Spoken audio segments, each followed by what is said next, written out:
Hello, आप देख रहे हैं सेल्फ ज्ञान और आज हम बात करेंगे कि MPA 14 के अंदर जो इग्नू में है उसके अंदर कौन कौन से इंपॉर्टेंट क्वेश्चन आते हैं एग्ज़ाम के अंदर। मैं आपको गिने चुने 10-12 क्वेश्चन बताऊंगा जो बार बार रिपीट होते हैं। अगर आप वो भी कर लोगे तो आप अपने एग्ज़ाम को आसानी से क्लियर कर सकते हैं। तो इसका हेडिंग है ह्यूमन रिसोर्स मैनेजमेंट। तो इसमें जो क्वेश्चन बार बार आते हैं उसके बारे में हम डिस्कस करेंगे। तो मैंने पिछले जो 10 साल के क्वेश्चन हैं वो पूरे एनालाइज करने के लिए यहाँ पे लिखे हैं और जो आए हुए हैं उसमें मैंने रिपीट हो रहे हैं उन पे आर लिखा है। आर का मतलब रिपीट हो रहे हैं वो सभी क्वेश्चन। तो अब हम आपको डिस्कस करेंगे कि किस तरीके से इसमें ये सब चीज़ें आई हुई हैं। अगर आप चैनल पे फर्स्ट टाइम आए हैं तो हम मास्टर ऑफ आर्ट्स कर रहे हैं पब्लिक एडमिनिस्ट्रेशन के अंदर, तो चैनल को सब्सक्राइब कर लें ताकि फ्यूचर की अपडेट आपको टाइम से मिलती रहे। और एग्ज़ाम से जस्ट पहले अगर मैं कुछ क्वेश्चन आपको बताऊं तो वीडियो आपके पास सबसे पहले आए। तो प्लीज़ चैनल को सब्सक्राइब करें, बेल आइकन को भी प्रेस कर लें और इस वीडियो को लाइक करें क्योंकि आप गिने चुने स्टूडेंट हैं और उसके लिए मैंने इतनी बड़ी वीडियो बनाया है। और ये सिर्फ मेरा मकसद है इतनी मेहनत करने का कि सिर्फ आपकी और आपकी हेल्प हो, मिनिमम एफर्ट में मैक्सिमम मार्क्स आप लेके आएँ। तो प्लीज़ अगर आपका दोस्त कोई एग्ज़ाम दे रहा है तो MPA में है तो उसको ये वीडियो फॉरवर्ड करें ताकि उसकी भी हेल्प हो सके और वो भी अपना एग्ज़ाम को जो है आसानी से क्लियर कर सके। तो अब हम बात करेंगे कि ये है master of arts public administration MPA 14 human resource management के अंदर 100 मार्क्स का ये आपका पेपर है। 3 घंटे का आपका पेपर होगा।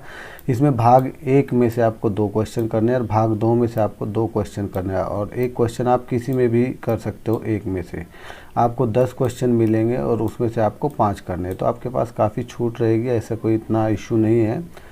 तो चलो शुरू करते हैं। जो मैं क्वेश्चन बताऊंगा उसमें से डेफिनेटली पक्का आपके पास क्वेश्चन आ जाएंगे और आप अच्छे से पास हो जाओगे।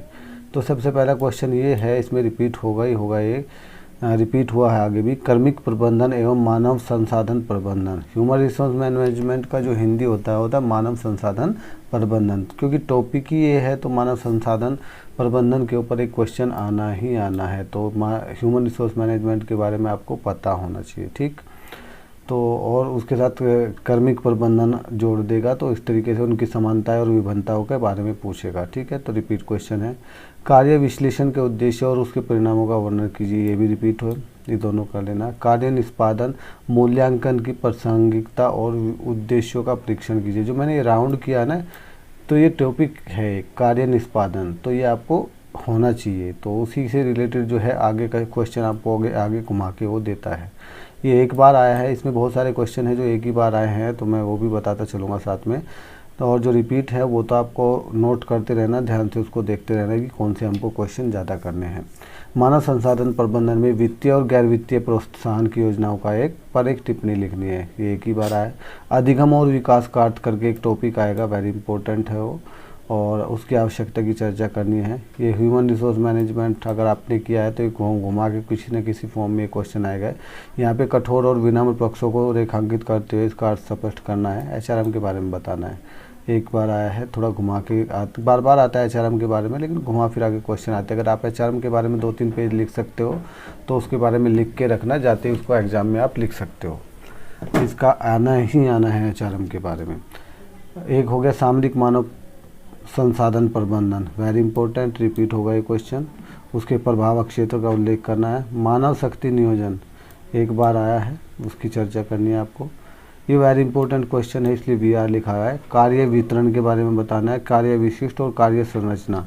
तो इसमें से कोई सा ना कोई सा टॉपिक आपको किसी क्वेश्चन में मिलेगा, आ ही जाएगा। जैसे यहाँ कार्य विवरण है, ठीक है। भर्ती प्रक्रिया वाला क्वेश्चन आएगा कि उसमें कौन कौन से चरण शामिल होते हैं, ये रिपीट है क्वेश्चन, आगे भी आएगा, ठीक है। तो ये कर लेना है। ये रिपीट है क्वेश्चन, मानव संसाधन ह्यूमन रिसोर्स मैनेजमेंट के उद्देश्य और उनके कार्य क्षेत्र बताने हैं आपको।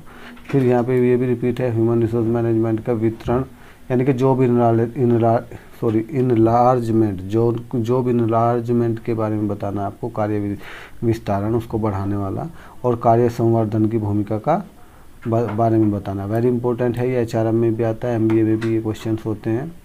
उसके बाद भर्ती और पदोन्नति में मेरिट को सुनिश्चित करने के विभिन्न तरीकों का वर्णन करना है। भर्ती वाला क्वेश्चन आते ही आता है किसी न किसी फॉर्म में।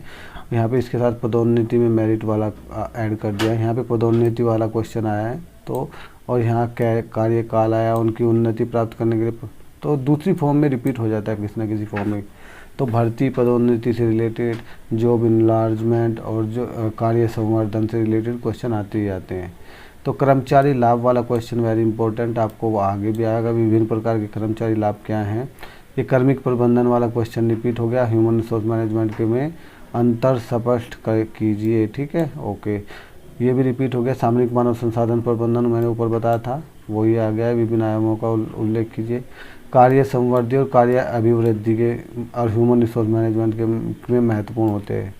तो ये छोटे छोटे टॉपिक है जो दोनों को मिक्सअप करके एक क्वेश्चन बना दिया है, मिलता जुलता है। प्रतिभा सुनिश्चित करने, एक टॉपिक आएगा कि प्रतिभा सुनिश्चित करने के लिए इतना याद रखना, आगे कुछ भी लिखो वो विभिन्न पद्धतियों की चर्चा कीजिए। तो ये रिपीट क्वेश्चन है, आगे भी आया है। कार्य निष्पादन पहले आया था, दोबारा आ गया। भारत में लोक सेवकों के कार्य निष्पादन पर टिप्पणी कीजिए, ठीक है।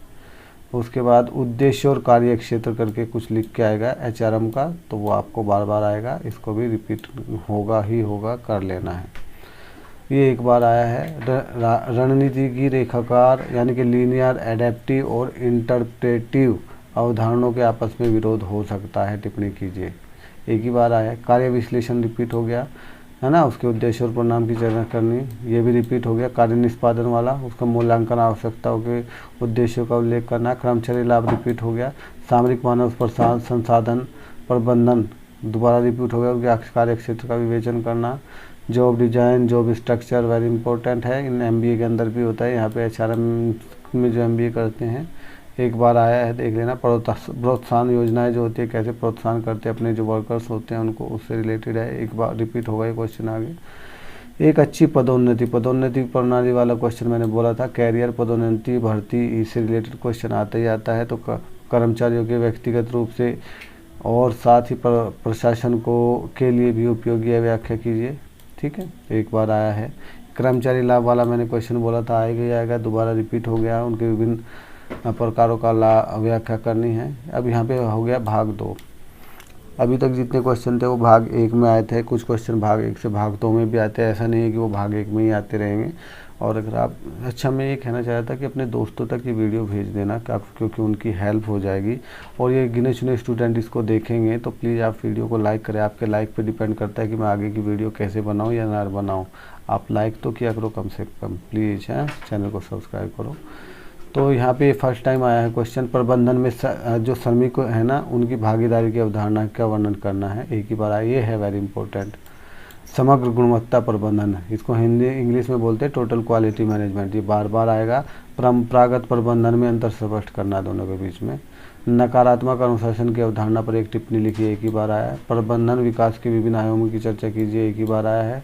श्रम कानून वेरी इंपॉर्टेंट है, इसको कर ही लेना, किसी न किसी फॉर्म में आएगा। भारत में असंगठित क्षेत्र के श्रम कानूनों का परीक्षण कीजिए, हालांकि यहाँ पे एक बार आया है।